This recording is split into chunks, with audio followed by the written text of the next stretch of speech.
No tables. All right, take two. All right, let us know if folks, if you can hear me, or more importantly, hear Elizabeth. So my name, again, is Waylon Lewis. I work with Elephant Journal, and I'm honored to be here today with Elizabeth Namgyal. Thank you. Thank you, Waylon. So you're a Buddhist teacher, and you just wrote a very fun book called The Logic of Faith, and we'll get into why it's actually fun. The sound is working.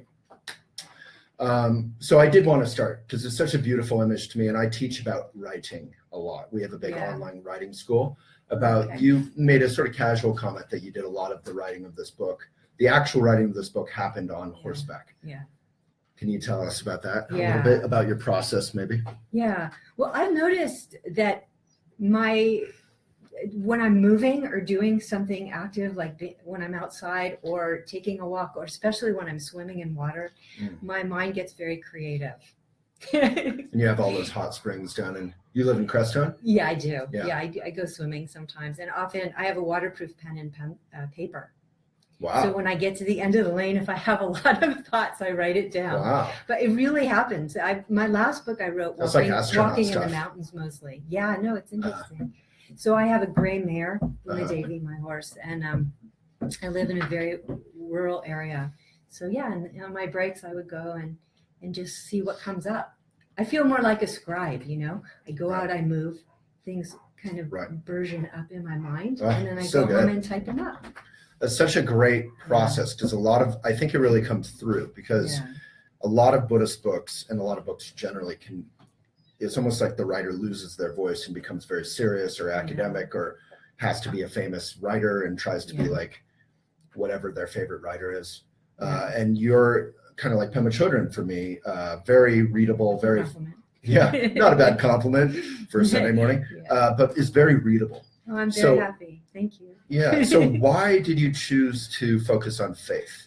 Or the word I can't say, pratitya Samutpada. Yeah. Which really doesn't mean faith. That was my nickname in junior high, actually. But pratitya samutpada. Pratitya Samutpada, which is a Sanskrit word, which doesn't actually mean faith, but it's kind of a story how I brought those two things together. Right. Anyways, it started with faith. It's dependent arising. It means dependent arising. Right. Yeah, that's the how whole it's often arise, dwell, fall away thing.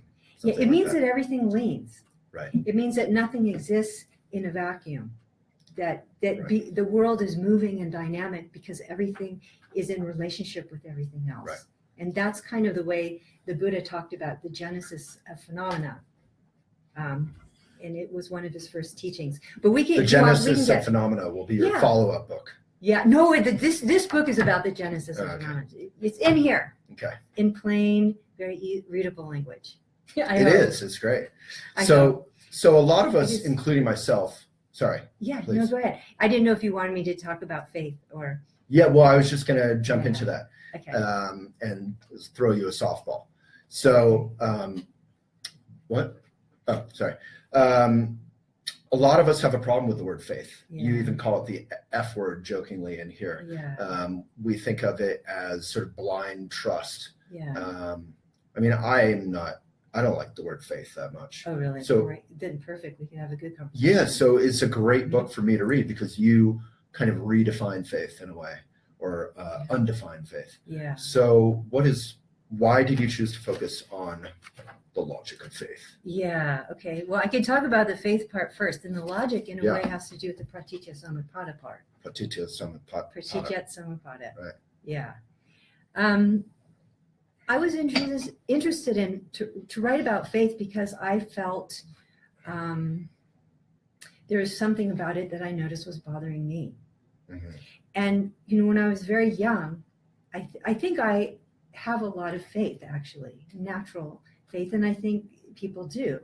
And as a child, I remember, wanting to go to the churches. When I walked by a church, I wanted to light candles, and I had this kind of feeling of maybe devotion, or that I had this sense that there was something bigger beyond my ordinary, just the events of my life and the things that I was told or learning or dealing with. I was having these bigger experiences. where I felt very connected, like when I went out in nature, especially when I listened to music.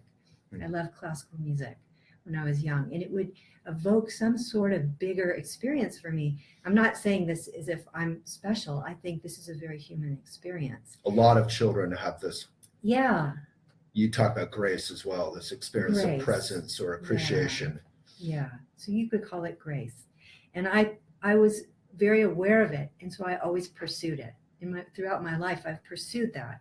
So maybe the pursuit of grace could be called faith. Right. This is your third book. you have a lot of books written, titles for my next books. Yeah. But so I, as I started to kind of grow into my life, I started to notice that I was, as we all are, kind of indoctrinated by my surroundings. There's a lot of shoulds and shouldn'ts. And when I finally entered the Buddhist path, I was quite young and very. How old were you? I think I was about 19. And my mom is a Buddhist as well. And I'm second generation like you. All right. Yeah. But we're in a really cool club. We're in a cool club. Yeah. Well, I just feel fortunate in that way. But exactly. You have to find your own way with it, right? And I felt I don't think the Buddha Dharma is a dogma. But you run into things in a translation of a text or in just your own mind. You get caught in, you want to be a good Buddhist, or you have doubts, I started to feel the kind of, I don't know, like where has this kind of childlike openness, where did that go? Being in awe of something, being able to not know. And it really bothered me profoundly. And that you were losing that feeling of awe or devotion. And devotion and openness, and getting caught in what I thought were shoulds and shouldn'ts, doubt and belief. It bothered me. Yeah. And it's funny because growing up, we were always encouraged to criticize or doubt or, like you actually quote the Buddha saying, I forget the quote, but it's something like, always ask, hold it up against your experience and see if it's true. Maybe it's the golden quote. Well, I think there's a difference between like doubting or criticizing and inquiring. Right. And for me, like this book is an inquiry into the idea, what is faith for me? That's so interesting, if I may, because inquiry is, a very scientific word. Yeah. And science is usually opposed to faith these days. Yeah. But you seem to sort of, in a way, be bringing the two together. Yeah. And I'm questioning in this book, what is a mind like that inquires and that's open? And that Zen mind, beginner's mind, the always open I guess mind. You could say that. Yeah. I mean, he was onto something for sure. And I think that's the mind that the Buddha really was trying to encourage us to explore. Because he also said, this is not a dogma. This is a means. This is a path of inquiry. And so, this was my inquiry, and I started to look into it. And, it was a very personal inquiry, but it's also a cultural inquiry because, in our contemporary culture, we hear a lot, like faith is kind of the F word sometimes. Right. Well, you mentioned Sam Harris, who like Sam Harris. We all appreciate and like, but his whole book is titled The End of Faith. Yeah. And I appreciate his own personal inquiry, and I include that into what I'm thinking about. But I also think, I read in one of his books that he said maybe use the word spirituality instead of faith. But spirituality, I feel you could make what you want. But faith kind of challenges you. I love that part. Did you like that part? Where he said spirituality, it connects with, so Trungpa Rinpoche was my parents' Buddhist teacher, and he talked about spiritual materialism, where you just choose whatever works for you and you get rid of anything that's challenging, which is almost the opposite of the spiritual path. That's what I like about faith. It will push you. It's more challenging. Yeah, and what I started to think of is... And that's where I think you're a little similar, your voice, or you, to Pema, because she's so interested in what challenges her. Yeah, we're really good friends. Yeah, so cool. We think we do have that. We go on walks and we talk about I hope so. Kind of pushing against, your preferences and looking a little deeper at things. Yeah. I definitely have that too. I think just that interest. And this was very uncomfortable for me, the topic of faith. So I became more interested. And I think that's healthy. What was uncomfortable about it? Because you said you kind of loved it as a kid. that experience? Well, as an experience, I loved it. And as I got older and I started feeling all these kind of shoulds and shouldn'ts around my spirituality that came from entering into a formal path, being a part of a sangha. And I'm not blaming anyone for this. It's just something that, we feel when we're a part of a culture. And it's in that culture that people have beliefs and doubts, and you start to develop beliefs and doubts about things, and you lose some of your curiosity. So is there a way to have faith but still have critical mind in a good way? Well, yes, I think so. I think, discernment, this is what we were talking about. Discernment is different from being critical or kind of negative or doubting things. I guess maybe I can make that delineation. I think that I enjoy my mind so much when it's open and not shutting down around conclusions. I find it more intelligent. I find it more creative. And I'm paying attention, and I'm seeing life in a more nuanced way when I don't shut down around belief or doubt. And solid fixed mind is really one of the definitions of ego, which isn't evil, but it's sort of the problem. Yeah, as Peggy said this morning, a mind that doesn't breathe. Good. Which I thought was that's that's her next book. If somebody doesn't lift it first. But I just, faith is a very provocative word. And I think really I'm looking at faith in this book, not just in terms of religion or organized. I'm interested in what is faith in the context of the human condition. Because is it even possible to live in this world without faith? Because we don't know. We don't know what's going to happen next. And we can't really know anything in a determinate way. For example, and this is a very Buddhist thing, we all look at if I ask you to imagine the world, just right now, what comes to your mind? The world. I just imagine like when I was a kid, it's a small world, like the globe, basically, with a bunch of kids like holding hands. So I know that. I like that too, from Walt Disney. I don't know where it came from. Just a memory, I have that memory too. I haven't thought of that one for a long time. But like for me right now, I just have images because I listened to the news this morning. Images of the morning news. Like the world is not one thing. It's not a singular thing. It's not a static thing. And it doesn't exist in a vacuum as a truth from its own side. It's like we all have different and moving images of the world. Like as a truth from its own side? Well, there isn't a world. It's not a solid one thing. The world is this dynamic, relative, subjective experience. And it's not a singular thing, and it's not a static thing, and it's not something that exists outside our own kind of playfulness with it. Like we all have a different relationship that's constantly changing with whatever this thing, the world is. So wait, why did this come up? There's a reason. You were saying it's a very Buddhist thing. So we can't know anything in a determinate way because there is no so-called thing that everybody sees in the same way. We all have our own different histories and our own different ways that we view the world. Our lens that we look through, and our lens even isn't static. There's this constant interchange with the world. So it's this really, we have ideas maybe how we want things to be, but the world is too rambunctious for that. And the reason is because everything's leaning. That's where it connects with Pratitya-Samuppada. So what I was trying to say is, how can you possibly know anything in a determinate way or even know what's going to happen? Because here we are, realistically speaking, in this world that's so lively and so not static. But I feel like, so this is so interesting because I feel like you're almost making an argument against what we think of as faith.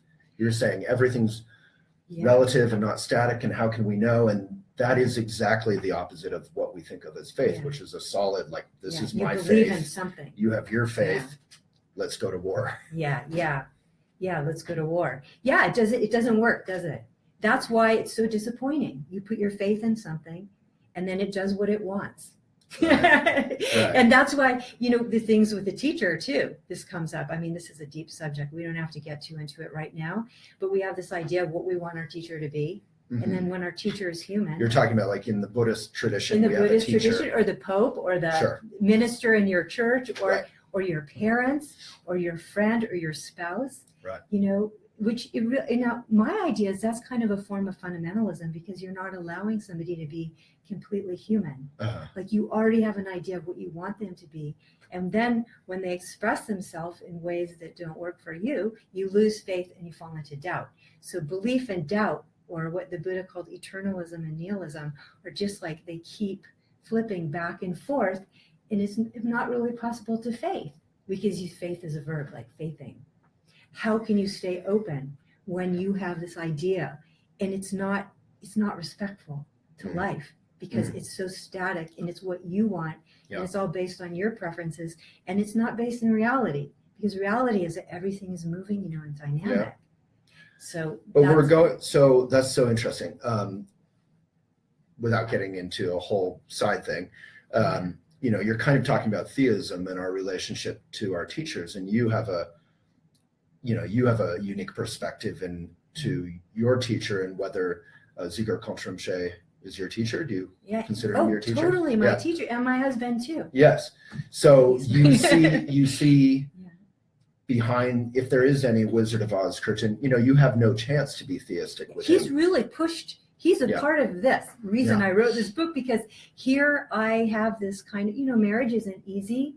And having a teacher is, having a teacher isn't easy, and constantly pushing against your preferences. And yet,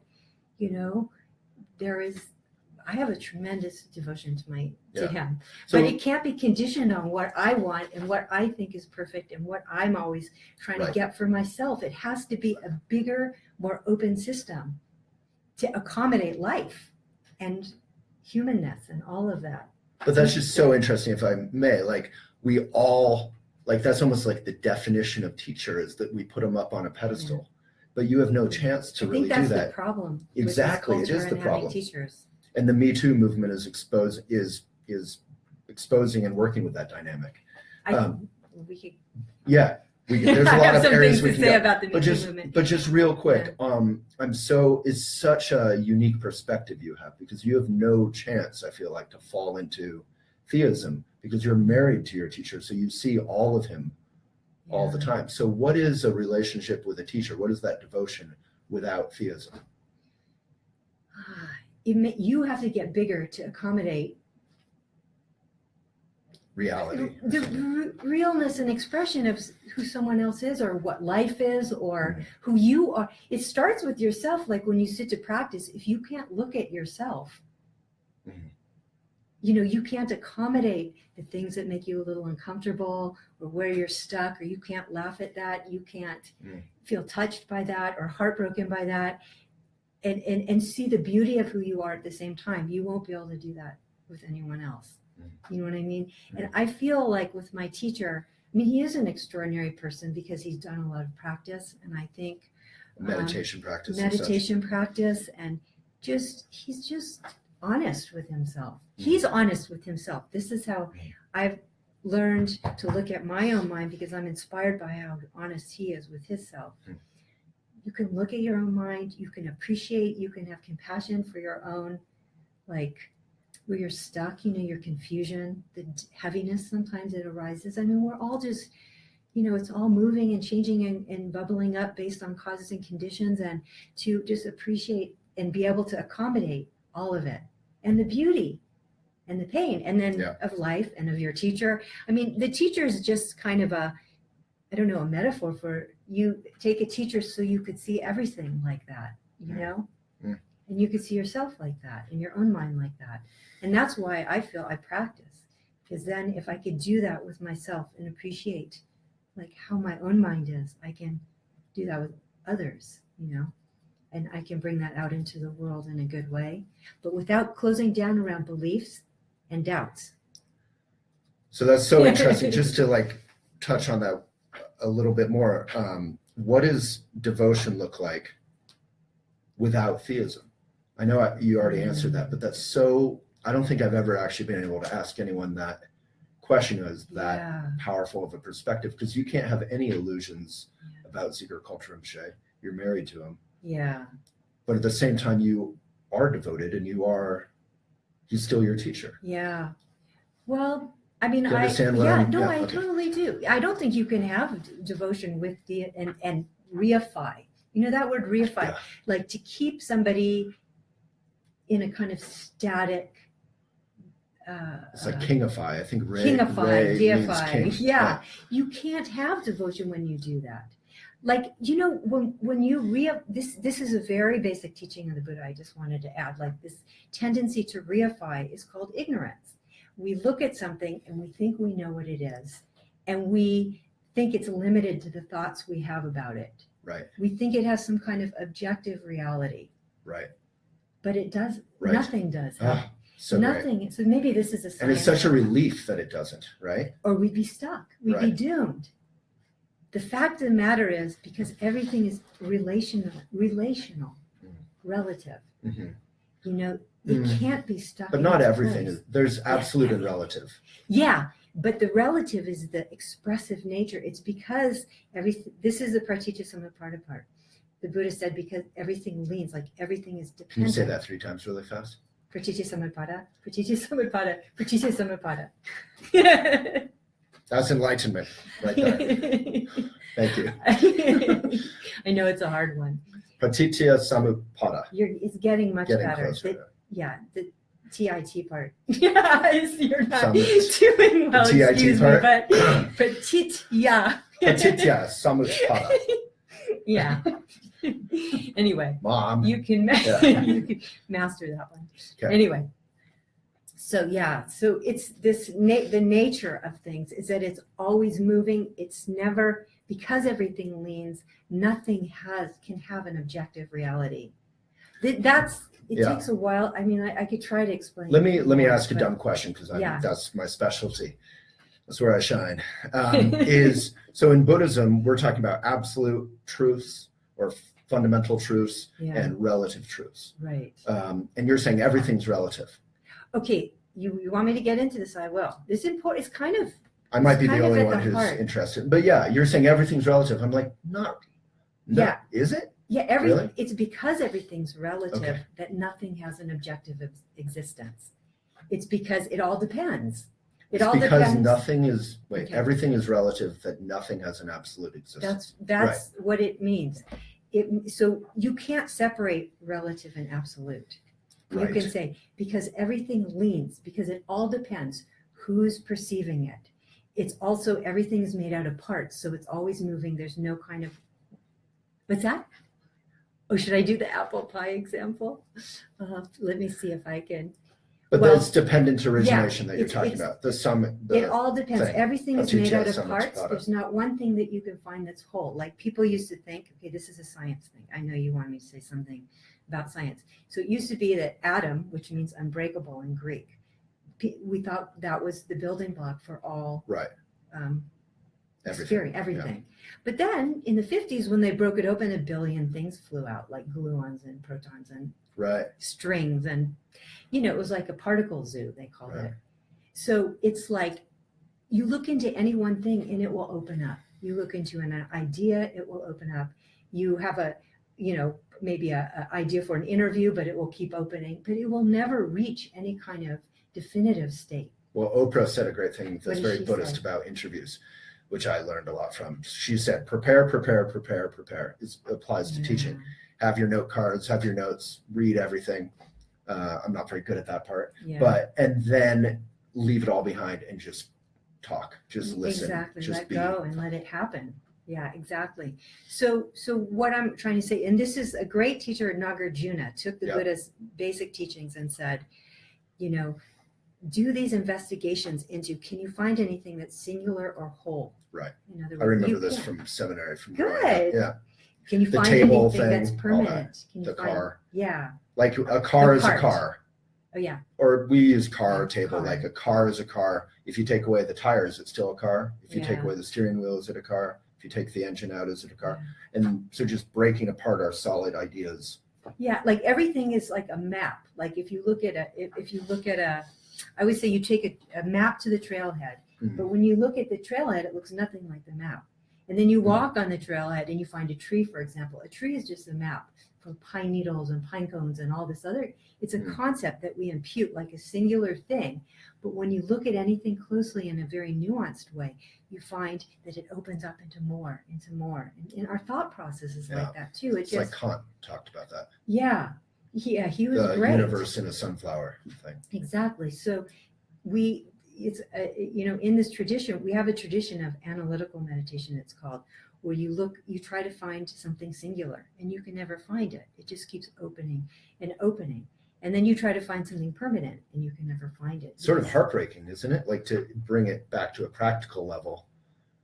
That means, like, if you're in love with someone, they're not solid and you can't keep and hold them. And you really want a solid partner? Like, that sounds something that's static and doesn't change and has no complexity. Well, I'll make a different analogy. If you're having the best thing of ice cream from Fior de Latte, which is my favorite ever, you can't keep it because it's just going to fall apart and melt, or you're going to eat it and it'll be gone. No, Waylon, see, I disagree. You can enjoy life. You can get a second serving.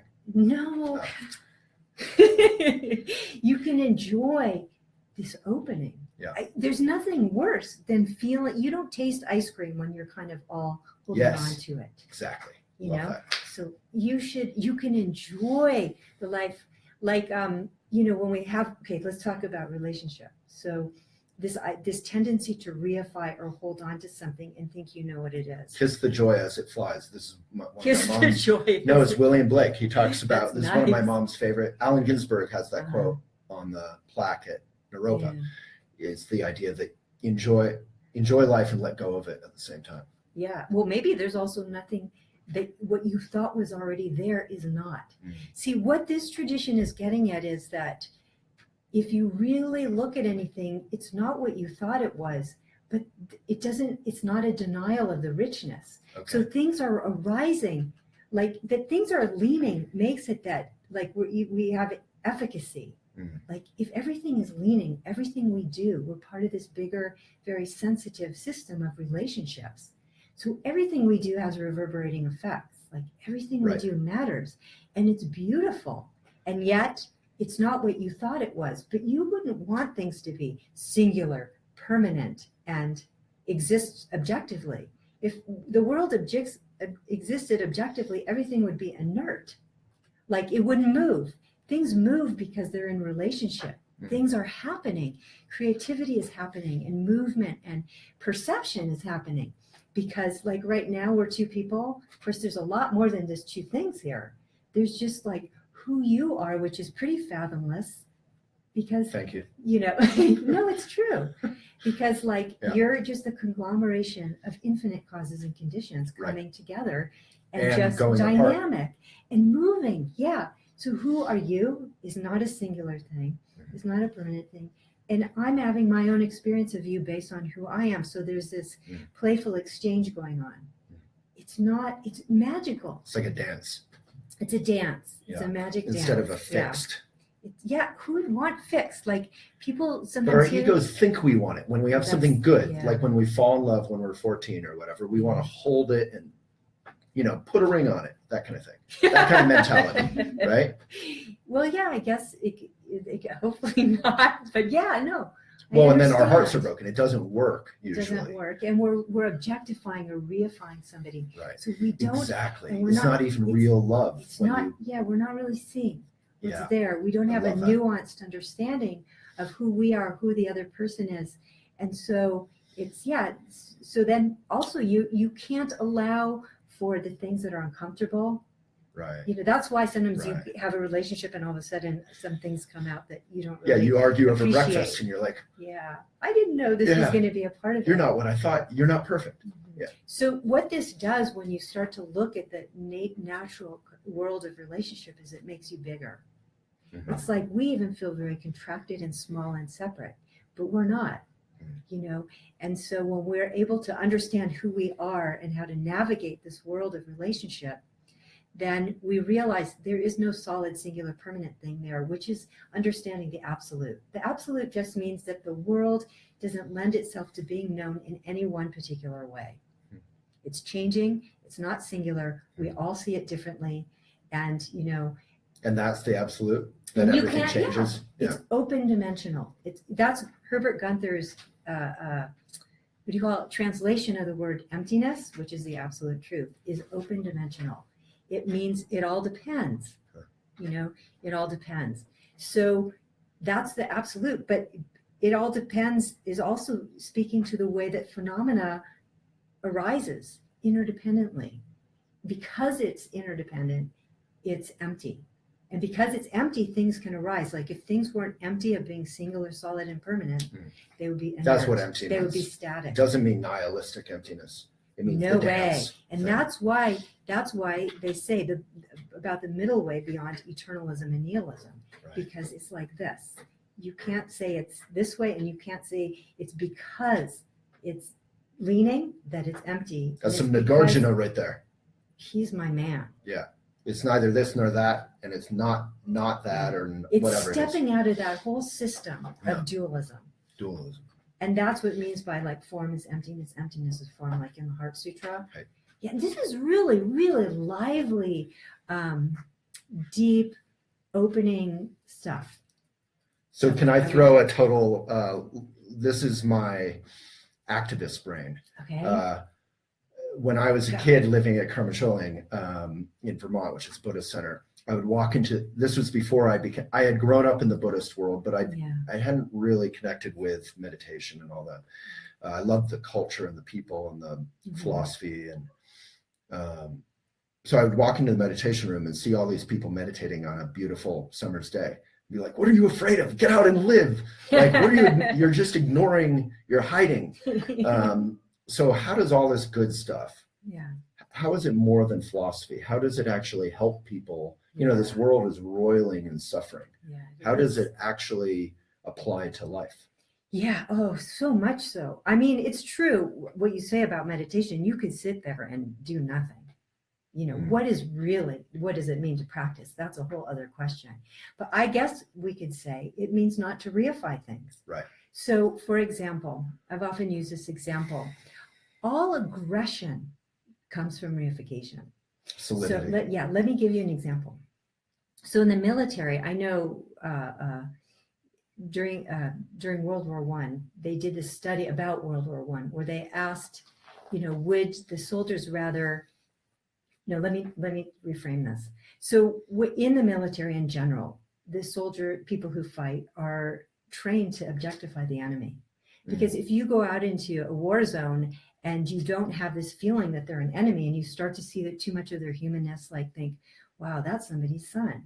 Right. Wow, that's somebody's father. That's Right. somebody's husband. And look in their eyes and kind of feel their humanness. Right. You know, you're not going to be able to kill them because Right. it's so you. That's kind of beautiful. If you actually Yeah. see someone, it's impossible to hate, right? It's impossible to hate them. It's from objectifying others. Like prejudice. That hate, prejudice, and Prejudging. hatred, and prejudging comes. So that's the difference between one-dimensional and what we're calling open-dimensional. Mhm. Fathomless, open-dimensional. Good old Herbert.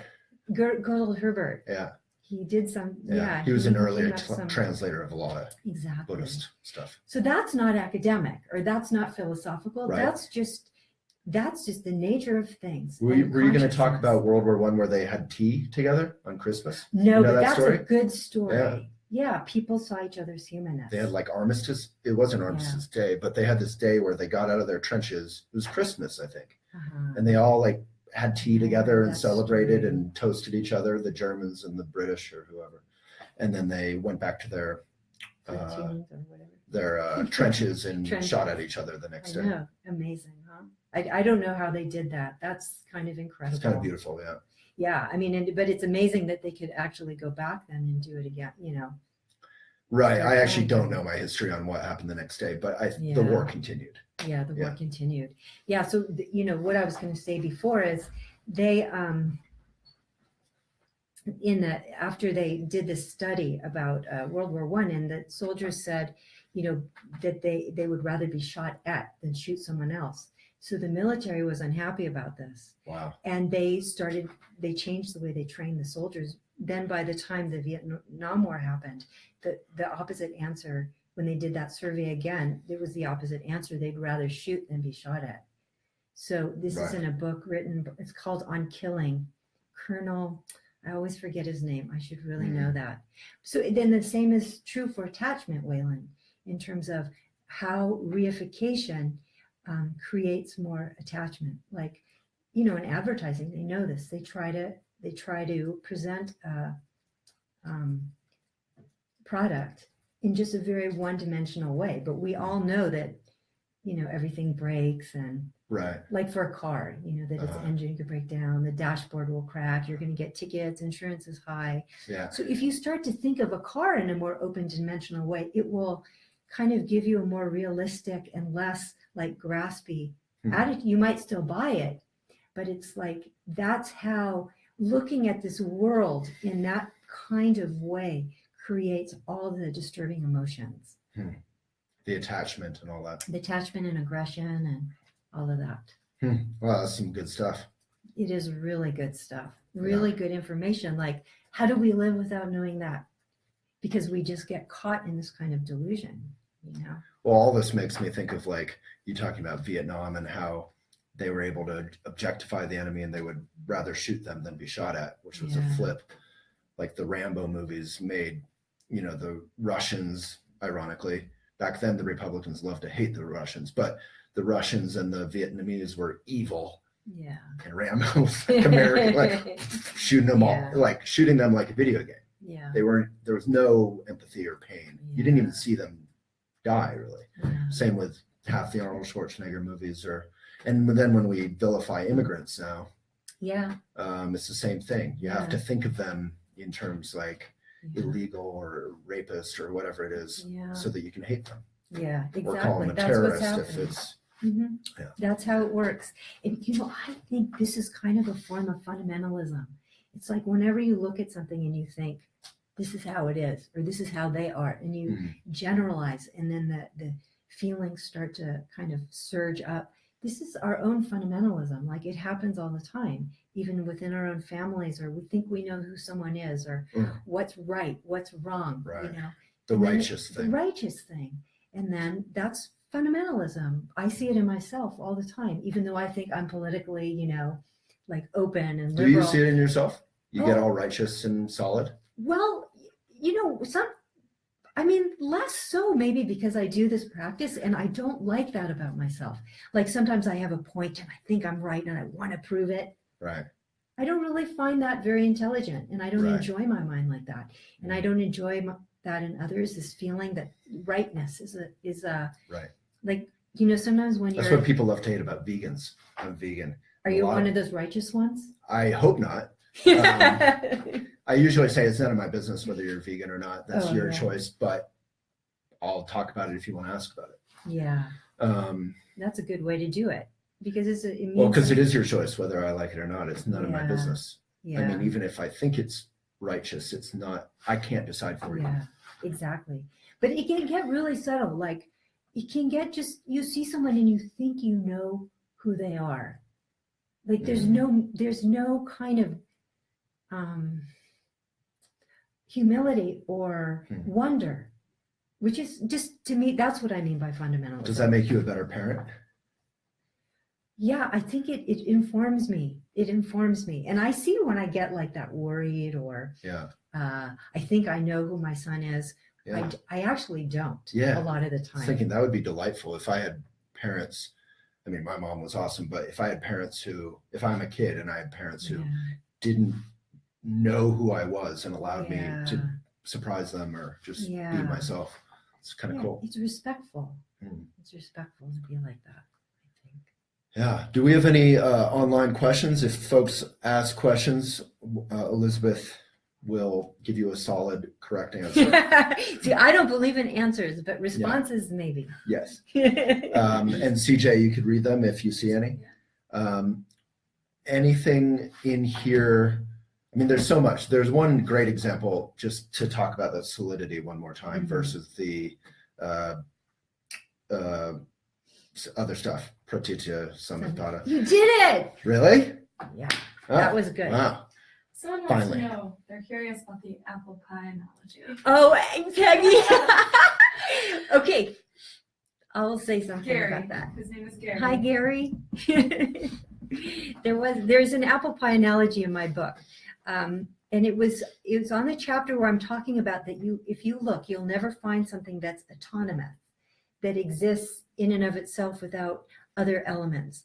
So Carl Sagan once said, if you want to make an apple pie from scratch, you have to invent the entire universe. Yeah. Isn't that a great quote? It's a great quote. So it's this whole investigation on, well, if you want to make an apple pie from scratch, that's interesting. Can you make anything from scratch?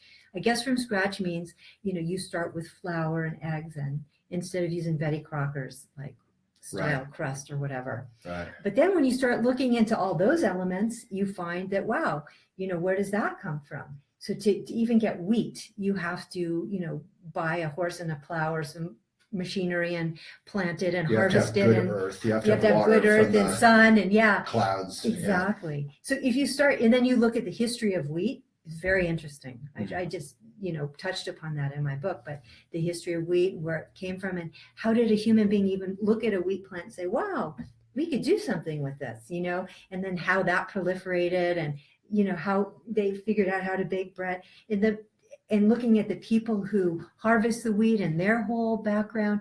And as you look at the nature of all of these relationships, contingent relationships, the nature of contingent relationships. The interdependence again. The interdependence, it's like, yes, you do need an entire universe to, even thinking about, the fuel to put into the cars that transport the bread, and I thought you were going to say the oven. The oven, to oven and electricity and, and how your mouth works. How your mouth works. Yeah. It's a very bolder conversation sometimes. Yeah. You're like, totally. This is profound stuff. So I was going to ask, maybe if there's another question, CJ, go for it. But I'll ask one final one, maybe. So you have an example of sort of that solid mind in a way we can all relate to, that I appreciated, where you're at a table or you're talking with someone who is super righteous and solid and just talks the whole time and doesn't listen. Yeah. And, a knower. Huh? I call those knowers. Oh, knowers. Yeah. Talking to a I thought knower. You said I know her. I was like, no. Who are you talking about? A knower. Yeah. Knowers. So I think that's a great relatable example, that kind of solidity, that's sort of what we almost think of as faith, weirdly, is this solid belief. Yeah. Right? So you're redefining faith as almost the opposite. Seems like as openness or grace. A living, like being able to not close down around what you see, having the mind of an open question, which I find is like I know for myself when I'm talking to a knower, and I don't want to reify knowers, like I can be the knower sometimes. Sometimes people are just someone who kind of talks at you, like I immediately shut down because I can't take all that, their truth. And I know there's no such thing as truth. It's all just how you see things, and I'm so open to learning. But when it's coming at you like Dharma that, mean truth? Sorry, I'm but confused. not that kind of truth. Okay. The Dharma path. I think when you talk about truth in the Dharma, you're talking about the ability to not shut down around the fathomless nature of contingency. That's what the Dharma is. It has to do with your mind not accepting, like grabbing it or rejecting, but to be wide open. Yeah. Can you bear it? Can you bear that much life? Can you bear that much? Like, can you accommodate the beauty and the pain and the glory and the kind of complexity of that things can't be captured? That would be maybe what I think the Buddhist, that's emptiness. That's the being able to recognize the nature of emptiness, which is called wisdom. Right? That's some good stuff right there. Pema Chodron quotes Trungpa Rinpoche in one of her books. She says, if you can keep the sadness and pain of samsara in your heart and at the same of suffering in your heart, and at the same time the vision brilliance of basic human goodness, the great eastern sun, then you can make a proper cup of tea. So it's like keeping that, all of it, which sort of was evoked by what you said for me. And then also I just showed CJ actually was behind the camera, in the Boulder bookstore, there's that quote by Trungpa Rinpoche, which some people attribute to Dilgo Khyentse Rinpoche, which was the entire point of all Buddhism. The whole task is just to remain open. Yeah, says that's it in a more exactly what we're eloquent way. talking Yeah. about that. Yeah, can you? It's not like anything has to change from the outside. This is about our ability to not shut down around belief and doubt, which is what Buddha talked about as eternalism and nihilism. And then he said the alternative was the middle way of being. So how do you stay open when you're around a knower? How do you try to talk into them? Do you just listen? How do you not shut down? Well, I mean, I'm sure there's many ways to do it. Somebody's asked me that once, and I thought sometimes I say, "Do you think so? Is that what you think?" You know, because to make it show them that like this is subjective. If you think that way, it's good, but don't. Like, I don't believe in that kind of relative truth, because in the relative world, there are no absolute truths, because it all depends. Depends on the context. It depends on how you see things. So the absolute truth is not a thing or an idea. It's the non-grasping to conceptual truths, the ability to not grasp. Okay, final question. Is that all right? Yeah. So I get so confused. I know you've already answered this, but I'm a slow student, as people know. So when you say there's no such thing as truth, I get really bothered by that, because right now we're in this world of fake news. I'm a journalist. And there are some truths, like Hillary was not a pedophile. There was no basement in that restaurant that the guy went into with a gun to save the children. And, like fake news is really messing up our world. Not from a nonpartisan point of view, it's messing up all of America for everyone, or let alone the world. Brazil, the world's, I think, third or fifth largest democracy, is saying fake news is the major obstacle to their upcoming elections. So this is a big point, but it's a good point. Okay. Yeah. So in the relative world, there are relative truths, but relative truths are just based on, first of all, culture, like agreements that we have about things and the way we label things. Like, for example, for a bird or a horse, they see the world very differently. That we can step back from the world, like when we fly off in space, and look, wow, it's round and it's a sphere. Like, they have no sense of roundness, So a bird might a little bit. A bird might, I mean, in some way, but they don't have this feeling that they need that kind of perspective.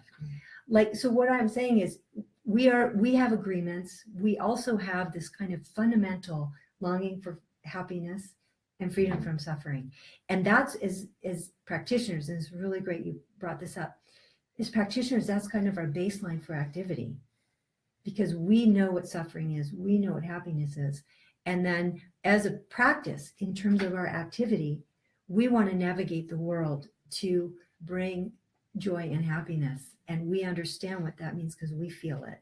And so that's like for the bodhisattva, the person who wants to be of benefit, then that's kind of the guiding motivation for everything. So in the relative world, how do you navigate the relative world is based on that understanding. And then you move out into the world and you realize, because everything leans, everything you do matters so much. Leans is a reference to relationship or dependent arising. Yeah. Dependent. Say it. Dependent arising, pratitya samutpada. Yeah. Really? So, yeah, I get it? You got it. No, you have it Okay. now. We don't have to worry anymore. I'll remember for at least today. So what this means then is, like, if you understand the relative nature, you can't be a fundamentalist. Right. You won't fall into doubt, but you won't also think that you'll have a sense of wonder, and that wonder will inform your activity. It won't let you close down. It will keep you open. And that will inform your activities as you move about the world and use this care that comes from your own ability to understand, because you understand yourself and who you are, how to navigate the world of relationships. And you'll be kind.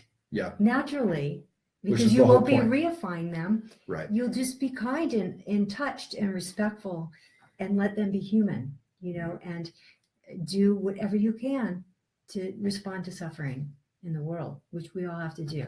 Good. What else are you going to do? Good. With your life, right?